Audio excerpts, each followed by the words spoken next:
Hello and welcome to the 9 Years podcast, and thank you for downloading the show this week.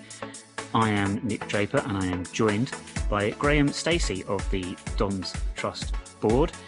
And Graham, you're just shy of 12 months since being elected, and what a 12 months it has been. You were really thrown into the deep end at the very start, weren't you, with the news of the stadium budget deficit? Yep. Did you have any time at all to get your head around what needed to happen there and what decisions had to be made? Well, not really. It was as much news to me as anyone else, because we'd come out of the election period and so forth. And I think the day I think the statement about the whole deficit came out the day before I was officially sort of sworn in. Because there's a period after the votes are counted that I think you have to sacrifice goats and that kind of stuff, and then you can be sworn in. And in that period, so I knew I'd been elected, but I had no idea about the shortfall. And then that, I think it was an email dropped sort of out of the blue saying, £11 million or whatever it was. And then I went to the meeting where I got sworn in at the end. I officially sort of joined at the end. But that was where all the, we're going to get relegated into non-league if we don't do this and all that kind of stuff. And it was an interesting meeting, but it wasn't really what I had in mind when I'd sort of signed up to it. So it's been an interesting year, as you say, lots happening. I hope, I can't take credit for it all, but I'd like to think we're in a much better position now than we were, well, as I say, just shy of 12 months ago. And there are no bombshells just like to reassure the next batch of Don's Trust board members that there are, as far as I know, no major bombshells, nothing near an £11 million bombshell or anything awaiting them. So yeah. It's mad to think that was, less than a year ago. Mm. It seems a lifetime ago now when you consider how much had to be done in such a short space of time. Yeah. And then by the time we got over the hill, as it were, of addressing the shortfall, mm-hmm. we're then into COVID-19 pandemic, we're into lockdown, we're into no home games, we're into needing to find somewhere to play football for the start of the new season. At any point, has there been a time when you've been able just to put Wimbledon-related things to the back of your mind, or has it just been constant for the last, as we say, 12 months? Well, I think, as you say, it's kind of gone from one disaster to the next, really. Not all of our own making, and not all, historical oversights and so forth. COVID, no one could have predicted that, apart from the person who ate an undercooked bat, possibly. But we didn't see that coming. And, it's kind of... Yesterday there was an announcement about, 2 days ago there was an announcement about fans being let back in, and today there was a club statement about fans coming back in, and it's and that's all COVID related, but it's kind of in a way fitted with the actual stadium being built side of things. So we've got two disasters, one obviously much bigger and more serious than the other in the grand scheme of things, but they've kind of dovetailed. So we went from one to the other, and now hopefully the end is in sight. So ask me that in about a month, and I'll be sitting back, drinking a glass of rum in the President's Lounge or whatever, and looking back and laughing, but hopefully having a breather. But yeah, it's been a roller coaster, as they say, for the first year. But I think the end's in sight, hopefully. You mentioned there the statements that have been made over the last couple of days. I should say, listeners, we are recording this on Wednesday evening. So we have no idea, unless you, Graham, have some amazing ability to see into the future. We have no idea what happened at Barrow on Thursday evening. We have no idea if we have a fixture this weekend. If we've beaten Barrow, I think we are due to be playing Crawley at home on Sunday. But the football chat, unfortunately, we will get onto first team affairs later, but it will not feature those games. You mentioned, I'm thinking about all the other things that have happened in this year, and I get my timelines muddled, but it was only just before you came onto the board that Wally Downs had departed and Glim was just coming in. And I'm not sure if he was appointed officially as first team manager when you were first joined, or... that came just after? My goodness, let me think about this, because he was you know what, I can, because it was a year ago yesterday, so was that Tuesday, that we had Wally Down's unofficial leaving bash at the Alex in Wimbledon. Glyn was there. He was obviously, I'm sure he was in charge by then, but I can't remember if it was official or not. But it wasn't a case of making a decision. There was nothing I was involved in, like, where do we recruit from and so forth. And as far as I'm aware, Glyn was already in charge. I say aware, he was already in charge. But I just can't remember if it was official or not. I'm sure it was. Must have been. Yeah, there was so much going on around that time. And I was going to ask you, with obviously with your day job as well, how busy has it been in the last 12 months? People laugh at me. They know I'm a teacher. They know, especially over the last 5 or 6 weeks, I've been insanely busy. I've basically been coming home to do more work. I'm guessing that's pretty much probably the position you found yourself in, just finishing off your paid employment and then getting on with voluntary work. It varies. It does vary. It's there's peaks and troughs. Some people on the board, it's fair to say, are busier than others, and take on more than others. I wouldn't say I'm at the bottom nor the top of that particular list. There are people who do a lot of work, and it eats into their day hours, their day job, to a great extent, to the point where I can't see how they do it. It's like some people seem to have more hours in a day than others, and I'm always envious. I'm like, where do you get the time for all this? But some people really do work so hard on the board. Others, I'd say, not so much. So I'm somewhere in the middle. I find it's peaks and troughs. There are things you're working on and you're trying to get off the ground. Sometimes you're juggling. Things seem to happen all at once. You're trying to sort of set something up and something else will come along that requires your attention, and you're kind of, you're having to prioritize.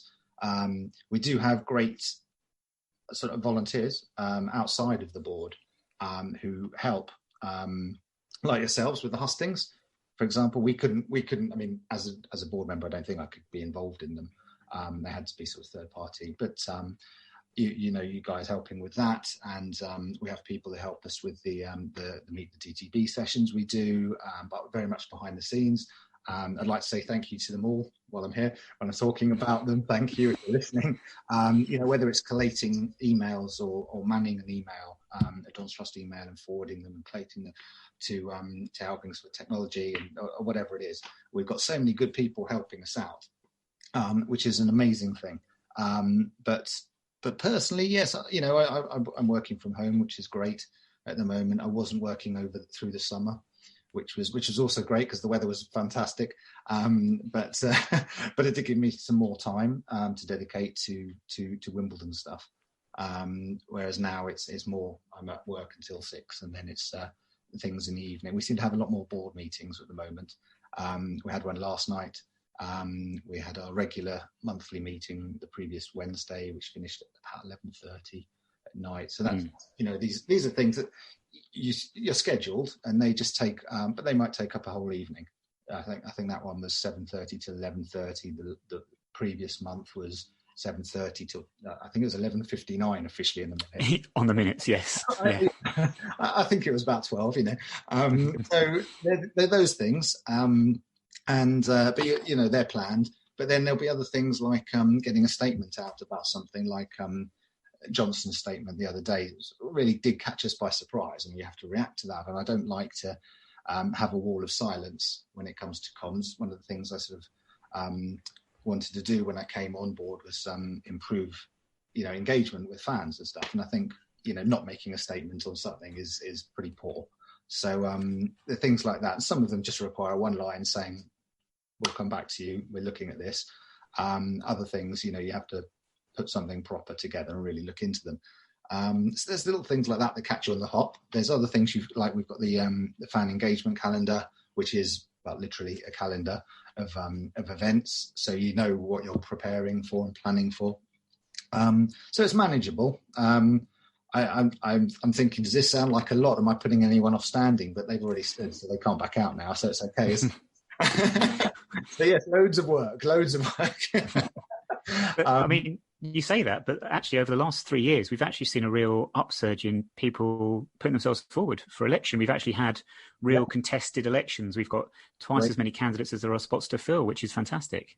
It's amazing. I think it's a real turnaround. A few years ago, 3 years ago, was it?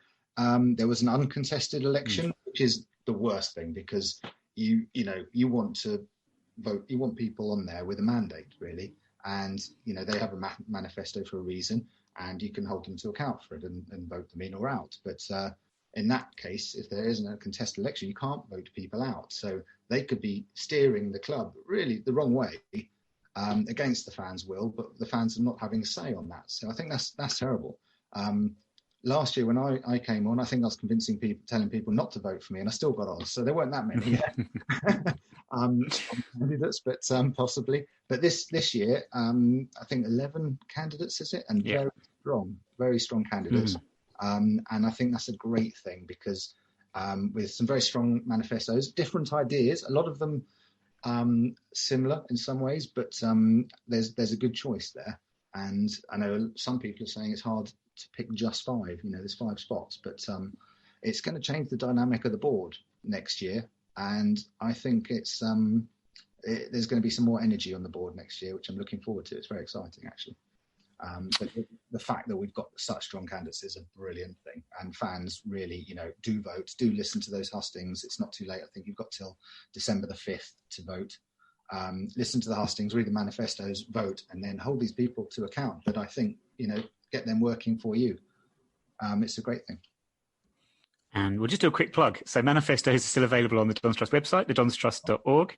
Yep. And the hustings interviews that Stu, myself and Aaron Paul conducted are on our YouTube channel, youtube.co.uk/9YRS podcast. You did say, I think it's like 11:59 p.m. on the 5th of December. And I voted the other day on the start of this week, actually. Yep. And it was really hard to come to a decision. I think probably by far and away the most difficult decision I've had when ticking boxes next to names. Obviously, I won't say who I voted for, but I should say as well, you've mentioned the fact that there'll be a bit of a turnover. This is a natural thing. Only there are 5 spots, but I think only 2 candidates seeking re-election. So we're guaranteed at least 3 new faces. Yep. There's a couple sort of standing down and an end of term as well. So I think it's unusual to have this many spots up for grabs. And Mark Davis is one of them, who's been chair for several years now. I think of course 7 years and chair for 4. So that we've got a chair spot up for grabs as well, which makes it interesting. Very important. Which you might put yourself forward for, but we won't go into that now. I won't put you on the spot with that one now. You mentioned mandates and you've mentioned comms, and that was one of the big things that you stood on when I interviewed you actually at last year's hustings. And I think definitely we've seen improvements across the club, across the trust and the club this year, in a real improvement in communications. I am sure there are other things that you were looking and hoping to do that circumstances probably have just got in the way a little bit with, as we said, the stadium shortfall and all the other bits and pieces going on. Are things you're looking forward to doing in the coming year? Absolutely. Firstly, I can't take credit for the comms myself. It's a real team effort. I'd agree with you that they've improved. And I've possibly helped in a small way towards that. But people like Hannah and so forth on the board have played a very big part in that as well. And whether it's social media or it's the monthly interviews and so forth, they've been a real sort of team effort. But I do think they've improved. I think there's a long way to go. I think if we're looking at one club, then the club and the trust being one website even, and one voice, and working together a bit more. We are an oversight board and we are separate, but we could possibly work together a bit better, I think, on our comms. So there's still room for improvement there. There's more we can do. I think the fan engagement calendar will ramp things up in that respect, but you can't ask for sort of match day experience feedback until you've had a match day experience. So let's hopefully it won't be too long before we've got fans in and the whole thing. But yeah, there's been lots of other things that have been not always put on the back burner. Sometimes it's just you pitch something and the board doesn't really agree with you. And I find that happens quite often to me. I don't know what it is. I'm sure it happens to other people as well. I'm not sore, but you're the only board member that said that to me, to be honest with you. I'm all right, to be fair. So not everyone agrees with everything, and we've had some very what I would call spirited debates recently about on a couple of occasions. Not least, there was one last night actually where I'm not sure if the board in the end agreed with me, disagreed with me, or just laughed at me, but there were some differences of opinion. So I'm not sure what the result was quite. We're still working on that. I think that was a follow-up meeting, so there might be a follow-up to that follow-up. And there have been other occasions like that where there have been differences of opinion, and next year with the new board will be more differences of opinion, I'm sure. And I think that's healthy sometimes. It doesn't mean you don't get it your own way, which but what else do there are some things I think I remember mentioning there were two things about us as a club being a bit greener in general, because I was always drinking out of non-recyclable plastic cups, which I liked what was in them, but I didn't like the fact I felt dirty for drinking out of them. And as of today, I just got to I haven't really had a chance to go through it yet, but I got a BREEAM report, which is about everything we're doing at the new stadium. And it is quite positive. We've got solar panels and energy and so forth. We've got a 90% rating for having eco rating for where the pitch is. I think by virtue of it being a pitch with grass on it, well, yes, it's quite environmentally friendly. So that was good. But that's something I do want to push at the new stadium and continue to push. But there are some things we've done which are quite good.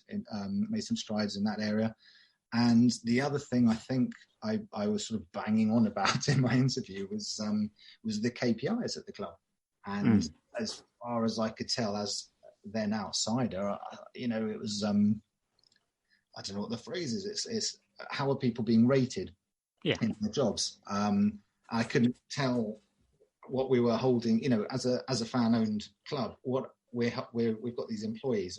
How are we rating if they're doing a good job? How do we know if they're doing a good job or not? And I have to say, a year later, I'm none the wiser. But in seriousness, we did have a conversation about that last night, and having, KPI. It's an HR matter, so I can't say too much. But of course, that's a bit more, which I think will be a good thing. And what other things are we do? London living wage is still quite a big thing for me, because it's one of those. It's not a funny thing, but you're almost signing off on player budgets of thousands of pounds a week, and then you're looking at the other end, and it's like 50p an hour, and well, can we do this? Can we not? And it just seems to be a lot of hurdles in the way. We are mostly London living wage compliant, but I think to get full accreditation, you have it's your contractors and so forth, and I think we as a club have to be willing to pay a living wage to our staff and be a good employer. And that's something I'd really like to see pushed over the next year, as it has been over the previous year. So, but it's not a job done yet. So, there have been things, as a board member, as I say, you don't get your own way all the time, and but that's probably a good thing. Otherwise, I would have re-signed Rob Ursel if it was down to me. So it's probably a good thing. But I think we've achieved a few bits outside of keeping us fan owned, but that has been the most important sort of big thing, I think, is seeing that threat off. And I think every time I speak to anyone, I say thanks to the Plough Lane Bond guys, but thanks guys. I can't say enough. It was what they did was amazing, and that was in January, within the space of a few weeks of that December time. So sort of push it out. There are people on the board possibly less believing of that, and a few of us a bit more believing, like, let's give it a go. And that was one of the sort of the first big things that we did. And the guys who did it are amazing, and everyone who bought one, amazing. And that's kind of got us to where we were a month or so ago, 2 months ago, when we got the loan. And that's got us to where we are, just waiting for this pesky COVID to get out of the way so we can go and watch football. Yes, there's been something at every step of the way, but the Bond guys did do a tremendous job in, as we said, in such a short space of time. And another thing you're talking about there, KPIs, key performance indicators, time with what you're saying about being a good employer, and that's for the benefit of the individuals themselves, not just a sort of a business thing. But it does make you realise that we are, and it's easy to forget because we are such a community-based club and so many volunteers that give so much time to the club. You forget quite high. Well, quite what I'm trying to say here. Trying to get my words in order. You forget quite high up the pyramid we are now as a League One club, and how fast we've progressed since the days of, and you mentioned him there, Robert Ursel, and it has been a phenomenal journey, and it is plough lane now. You've talked about the stadium. That is the final step really for us. Well, not the final step, but it's the next step. To get that stadium full when we can, make it the real community asset that it's going to be. And where's the limit for us after that? Because I think this is a fascinating philosophical discussion for me, for us as a club, because we want to be a community-based club that works and is key to people in Wimbledon, in Merton and the surrounding areas. But at the same time, as I've said, we are a business. We want to be a good employer. We want to have ambition. You're only going to attract people to the club if you're moving forward and progressing on the field as well. Would us being a championship, dare I even say Premier League club, would that conflict for you with our position or our wants as a fan-owned entity? No. Let's do it. Let's go. I see no limits to this club. We've, every time there's been a ceiling or a wall put, we smashed it down. We smashed through it.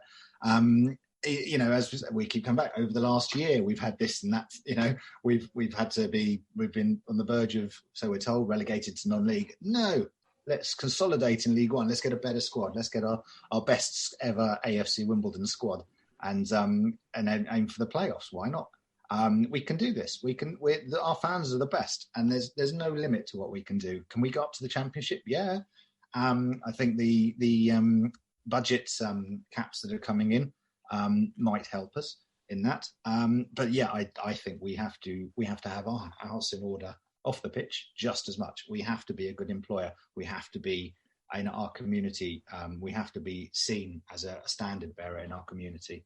I should mention DLAG again, as I probably do. They're probably bored of me saying thank you to them, but they do such a great job of promoting us in and around our community. And even before we got back there, it's like they've sort of gone. They're the advanced party, spreading the will. But what an amazing thing! And I think there's no real limit. And the stadium could be the first thing. Why not? Let's have a training facility next. Let's have with a hotel paying for it. And use it as a community asset. Where's the limit? And why not? Why not? I mean, it doesn't have to happen today or in the next 5 years. In terms of off the field, we are working on this strategy review, because the last one was done in 1682 or something. And we know what the fans want us to do next, and do they want us to remain fan owned and in Wimbledon? I sincerely hope they do. Beyond that, what do they cherish? And I don't think it's all about spending money on players. I think there's a lot more we can do. But let's coach players. Let's release their potential through great coaching. Sell them on. Invest in the next generation of young, good Robert Ursels. I should think of a new favourite player. Chislett, Ethan Chislett. There we go. Who no doubt we will sell for about 15 million in about 2 years. Absolutely, yes, no doubt. That'll finance our next promotion push. He is good though, isn't he? So yeah, I don't think, why should we set limits upon ourselves? Let others set our limits and let's smash through them.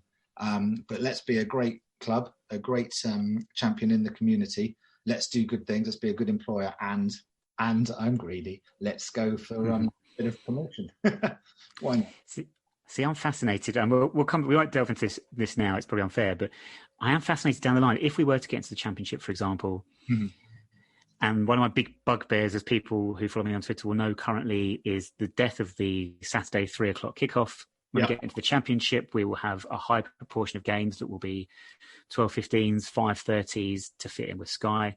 Yeah. With that comes increased revenue. And for a club like us, do we look at increased television revenue? Do we go, will we plough that back into the squad to help us go even further up the pyramid? Or do we say, well, actually, that's extra money that we hadn't accounted for.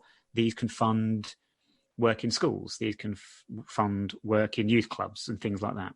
Yeah, well, I do like us to be sustainable and live within our means. I think that's a great thing that we've done mostly for the last however many years. It got us in trouble when we start spending things on players that shouldn't have been before my time. But yeah, mentioning no names, of course.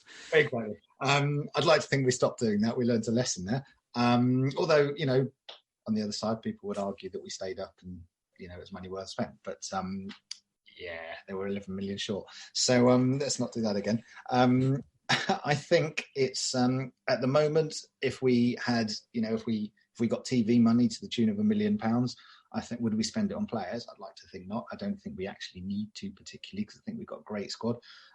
We do have a rather big loan that if we were to pay a lot of that off, that would in turn free up funds, operational funds for our playing budget.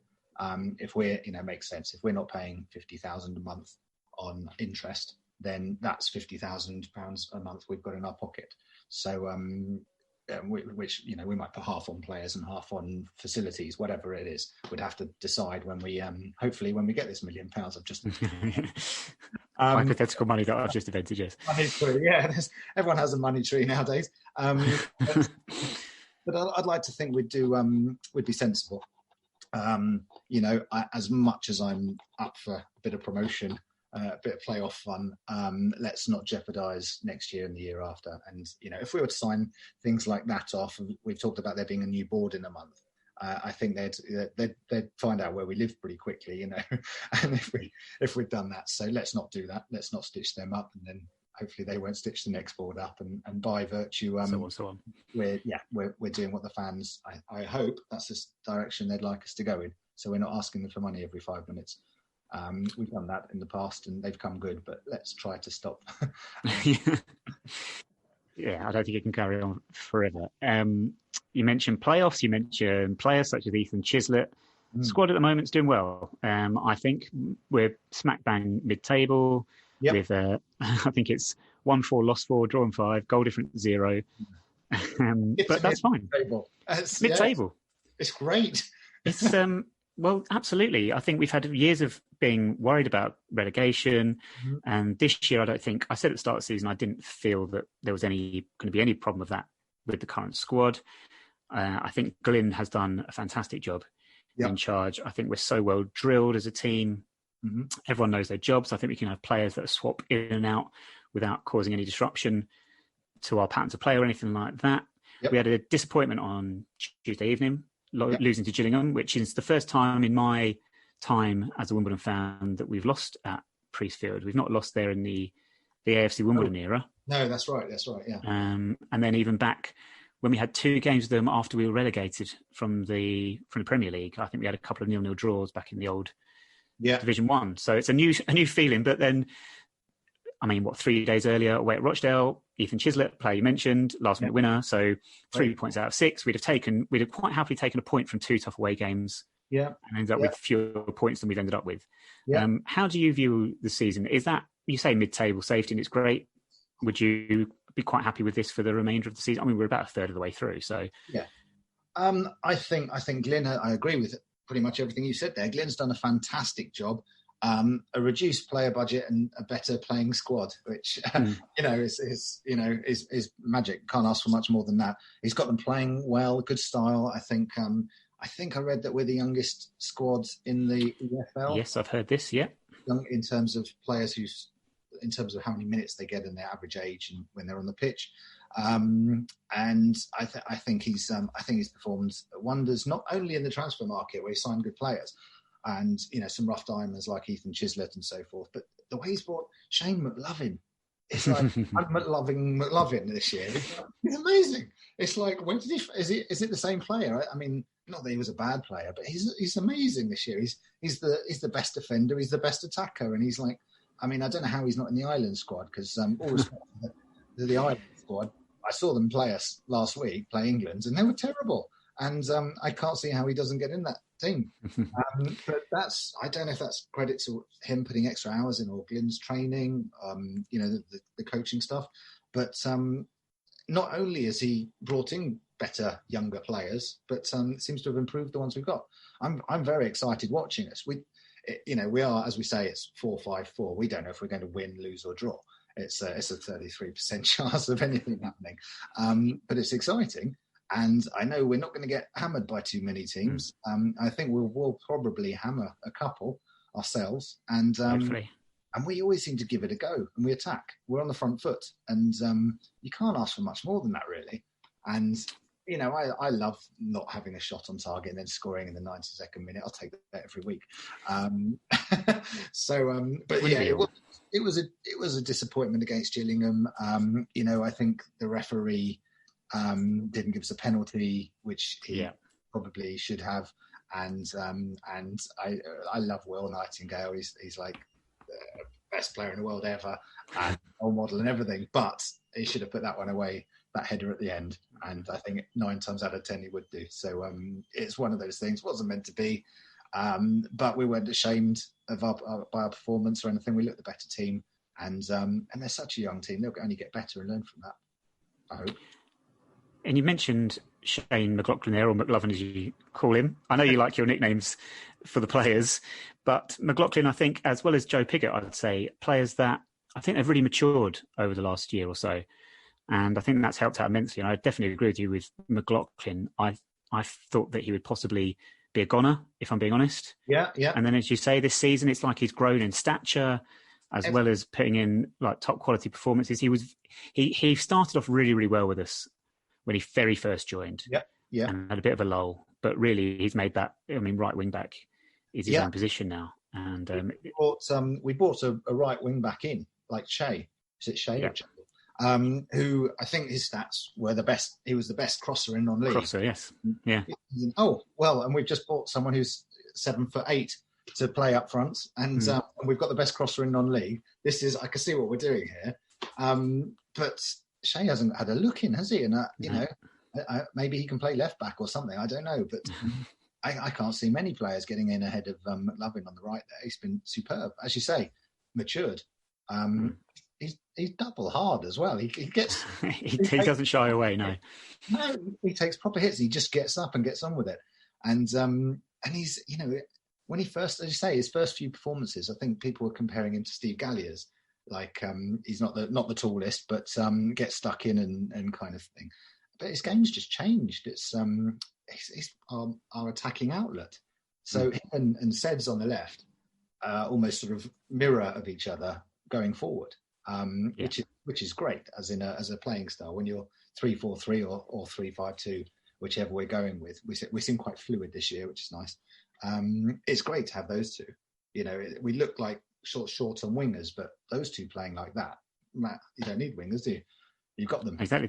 Constant energy up and down both sides. And as we said, on the left-hand side, we said, and if Seddon has to drop out, you've got Paulos who can come back in, Nestigan as Walker, and they're going to give you the same energy getting up and down. So the squad is looking really, really strong. Yeah. Helped out now as well by the new rule about 5 substitutes. And this is going to prove, Chislett the other day, Rochdale, he was the 4th sub, I think, and ended up getting the winning goal. What are your thoughts? Well, I've got a couple of questions actually about football in its current guise. Let's start with the substitute rule.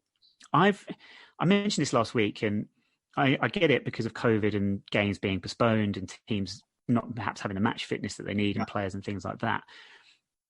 It just seems a decision that someone's gone, well, let's just up it to 5. And they've gone, yeah, okay. It doesn't seem to be much.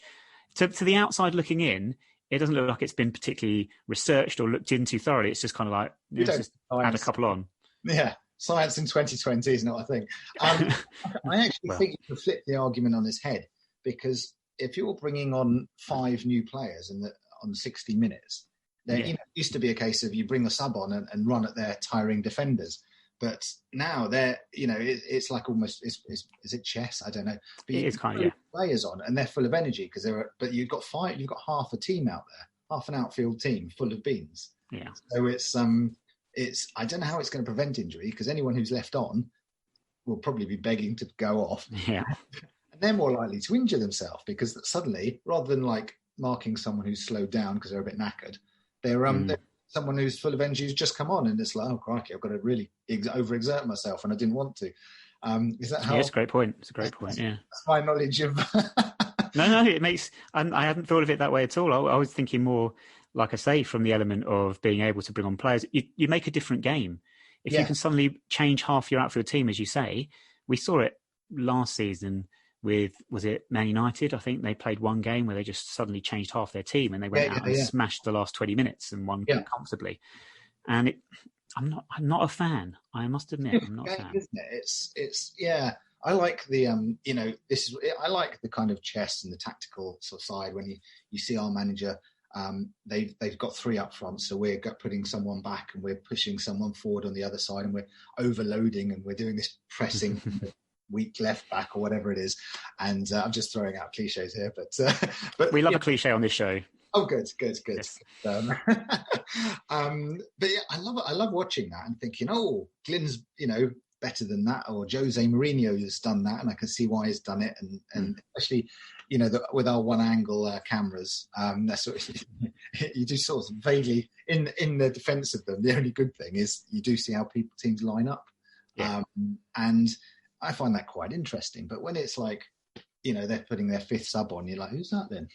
And, you've got like, oh, wait, was he on the video? No, he's like, he's the 30th man in their squad because they're Sunderland or whatever. No chance of you. It's, how am I keeping tabs with that? Where's he? And then you're waiting 5 minutes to see where he plays. And it's like a bit, I think the tactical nous goes out the window a bit. And it's like, right, he's on, he's fresh and he looks fast. Get someone on him who's fresh and fast off the bench if you've got that. But it's like Sunday morning football.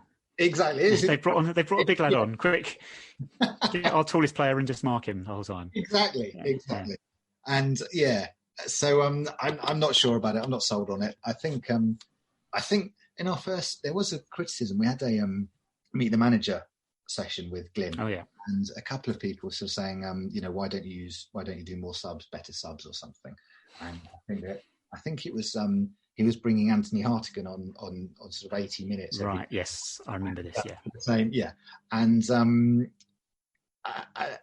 now I think he's using. I wouldn't say he's using his subs badly. Then it was just a sort of a pattern.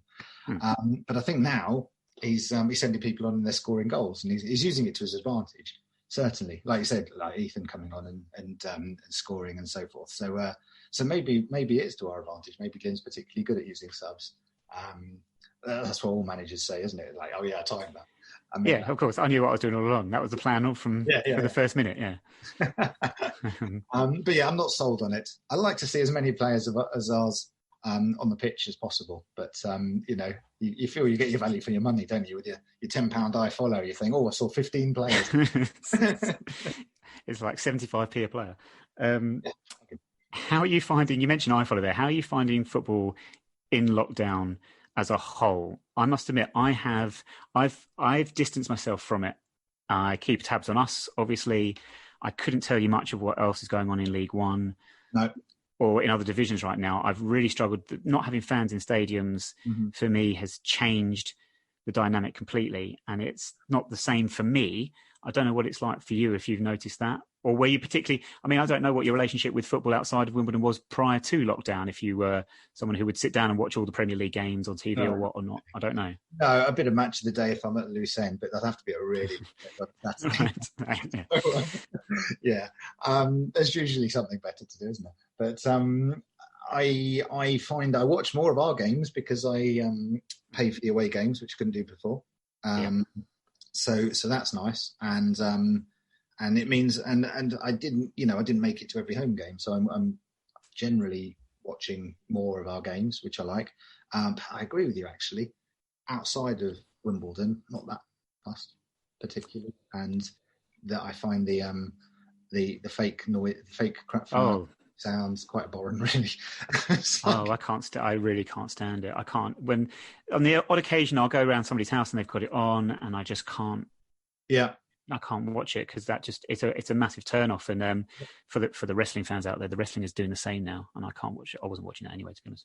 But that's an aside. That's a story for another day. But yeah, is it not a case of also of this? I mean, sorry if I'm boring listeners with this point again, but we're not narrowing our interests as a society as well, because you say now we've got iFollow. I can't, even when fans were allowed back into stadiums, I'm not sure my relationship with football will go back to what it was before, where I'd keep an eye on everything that was going on. I'm very much focused on what we're doing, and everything else is sort of not coming onto my radar at all. And I think we'll see an increase in that. I could be wrong, but I think we'll see a lot more people doing that and sort of really sticking to their side and not really focusing on anyone else. That's how it should be, isn't it? I mean, is that a pure view or is that not a pure? I don't know. I don't know. It's a fascinating point of view, because I've always likened watching football as a community thing. Yes, the community thing within your own club, but as the wider fan base, and travelling up and down the country, away games, you always mingle with other fans. They're coming back from wherever they've been and all those sorts of things. I don't know if iFollow is going to change that dynamic. I don't know if that's going to be installed and kept after the lockdown finishes, so fewer people might travel. Why would you go up to Rotherham away when you can sit at home and watch it and then do something else at 5 o'clock? I don't know. I would hope not. I don't think there's a substitute for being there. No, not at all. You know, we're missing being able to watch our team, or even though we can watch our team, as I say. So I'm watching us play more than I would do in a normal season thanks to iFollow. Well, for about 80 minutes of every 90, and the other 10. Refresh, reload. Refresh. Oh, who scored? It's like social media goes bonkers, and you're like, okay. But I think, you know, the thing for me about it's not even me personally going into Plough Lane when fans allowed back in. It's being there with everyone, and you know, I think I could probably go to a game as a member of the Dons Trust board. We do invite directors, and we are there at every game to entertain them or greet them, whatever the phrase is. And even on our limited, I think we're allowed a director at every game. And we invite a director or a chairman or whatever to every game. I dare say I could probably go to a match in the next however many weeks, when there's, you know, we're limited to 20 people, non-playing staff, I think, in the ground. Do I want to? I don't think I do particularly. I think I want to go there when my friends are there, when my family are there, and enjoy it with people. And I'll continue to. And that's why we go. I think it's as much as watching. It's a social experience, watching football. And I think if football has started this year, if it was iFollow for the next 5 years and Match a Day for the next 5 years, and you never got to go to a game, I think football would die off pretty quickly. I think people would play it. And I think they'd lose interest in the Premier League pretty swift. I think it's so much about the experience of being at the games with other people. So I hope it hasn't changed that, because you can't beat a good atmosphere at a game. But I don't think it will have. I hope not. Of course, if you're a Watford fan, you wouldn't know what an atmosphere at a game is. But again, that's another point for another time. Your relationship with Wimbledon. You've mentioned Steve Gallier's there. When was your first Wimbledon game? It was that long ago. I can't remember. I think I was 2 or 3 or something, right. And I had no, recollection of it particularly. But I did start. I was taken to games in a buggy, I think. I went to meet the manager with Dave Bassett, and I was in my buggy. And I think my dad can get a babysitter for the day or something. Yeah, fair enough. Yeah. Yeah. And so very, very young. I wasn't necessarily that into it. I shouldn't say this, but I don't know if I should say this. My grandparents were from Fulham. Right, that's fine. Lived in Fulham and moved to Wimbledon. Right. So they'd been Fulham fans who then started going to Wimbledon games in the amateur cup type days, and taking my father, who was then born in Wimbledon, he grew up going to Wimbledon and Fulham, and took me with him to Wimbledon and Fulham, depending on who was home. And then And then being a glory hunter, obviously Wimbledon went up the leagues, and Fulham, of course, yeah, a bit rubbish. So what could you do? And plus, it was a bit more local, living in Wimbledon. So I started going on my own. I think probably when I was about 12, 13, maybe something like that. Okay. Safer days those days. You could walk to somewhere as an 11-year-old, and you could leave your front door open and everything. Exactly. So it's probably So I went to games when I was like 2 or 3, and then started going on my own sort of as a teenager maybe, and then we won the FA Cup, and that was quite cool. And being part of that in Wimbledon was quite good. I was there the next day. I wasn't at the game, so I went to the semi-final, but I was too young to go on my own to the final, so I couldn't. But seeing everyone in Wimbledon the next day was pretty cool. Yeah.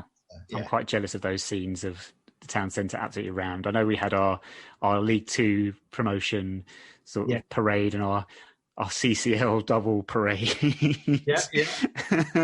They weren't quite the same, but oh well. It's interesting with I don't want to say 2 clubs but it is that element. What I've learned through the years is because of the way we are as a club and how our journey's gone from non-league to Premier League, back to non-league and back up, and people have joined at different times and have different allegiances, have different rivals. I mean, my first game was at Fulham. My dad's a Fulham fan, so I would often do the same. I'd often go and watch Fulham if I couldn't go and watch Wimbledon.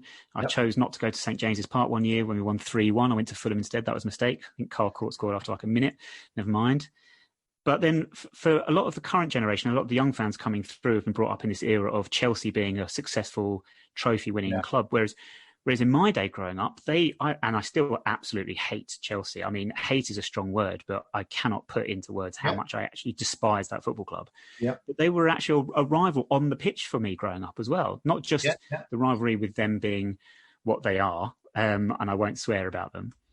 But nowadays it's not the same, and most of our fans, I think our younger fans now, will obviously pick up on Milton Keynes and view that as a rivalry, which maybe some of the older fans don't see it as that way. I don't see it as a rivalry, for example, but younger fans will do. They might quite like Chelsea. They might view Chelsea as the team that they'll support as a Premier League club in inverted commas. It's just strange how it changes over time, isn't it?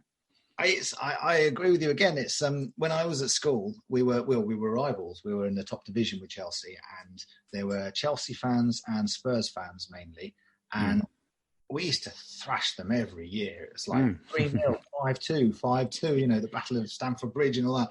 And Galliers again, sort of putting what was he put Nico Klassen? Oh wow! Graham Roberts he put on his butt, didn't he? And said. I'm Stevie G, remember my name kind of thing. And the original Stevie G. Yeah, the original, the proper one. Yeah. And those were great days, and we always used to beat them. And yet I'd go to school and people would be there saying, I suppose Spurs, they're the best. And it's like, we just beat you 3-0. Yeah, but we're much better. I remember them rubbish. And it's like, we beat you 3-0. And I've always associated, this is bad, but I've always associated simpletons with following these teams, because especially Chelsea, the school with all followed these teams, and it's like, I know that's really bad. You can't do that. You can't tar this big fan base with the brush of being the thick kid at school. I went with. But hey, do you know what? I remember one year, and this might have happened more regularly, I don't know, but one year I remember being at Selhurst Park, and our fans behind the goal in the Homestead Road end started singing to the Chelsea fans, "Did you ever go to school?" Which is like, when I look back on it, I think that's such a rubbish insult to chuck at someone. It's so hilariously sort of Wimbledon, but that was the view. That was the view I had of it. Chelsea fans were all really thick. Yeah. And they've been doing nothing to disprove the theory for years. But so we were rivals with these guys, and now I don't know who are we rivals with. It's nice to have rivals, isn't it? But it does, with a bit of needle. I mean, I'd say you could argue someone like Wickham, for example, over the last few seasons, potentially, but then Gareth Ainsworth's in charge and kind of like them. So yeah, they're just people we share divisions with, really, aren't they? It's like, of the 92 league clubs, or 90 other league clubs, I don't dislike any that much anymore. No, it's true. Yeah, it'd be nice to, maybe we could form one when next year in the Championship. I'm trying to think who's up there. Brentford. Luton. Oh, Luton. Well, we do have a little bit of a rivalry with Luton. I mean, we can't deny that. I mean, yes, a club very close to my heart, but really, as you say, a little bit of a shared journey there. So I think there's a bit of needle there with our history as well. But I think we do kind of like each other deep down. I think they like us a bit more than some of our fans like them. They knocked our mascot's head off, didn't they? They did. That. Oh, the stories I could tell you of Luton Town, which are, yes. Same one, huh? Yeah, that one's in there. But hey, anyway, they're still better than Watford. I've noticed the time, Graham. Thank you very much. It's been great fun having you on. Cool. It's actually flown by. Yes. Do you have time for a quick game? A game? Yeah. Yes. What, chess or Yeah, let's do a quick game of audio chess. I love it. Yeah. I'm sure the listeners would love it. Rook to h4. I don't know how it works. Right. Anyway. What I mean. It's our squad numbers game. Whose nine is it anyway? Which I do with Stu every week. Oh, crikey. I will give you a squad number. I will then give you a season. I'd like you to see if you can remember which player wore that squad number in that season. Okay. It's tricky. Yeah. I would start, mid to late 90s, I'm pretty good with. But after that, it comes a little bit difficult. Random, 1 to 50. At least, give me years where there's 1 to 10, 1 to 12. I'll try my best. I'll start with 94, 95. Okay. And the number is number 5. Sorry, that was the smallest number that we have yet to do. So number 5 in 1994, 95. How many goes do I get? Just say one name.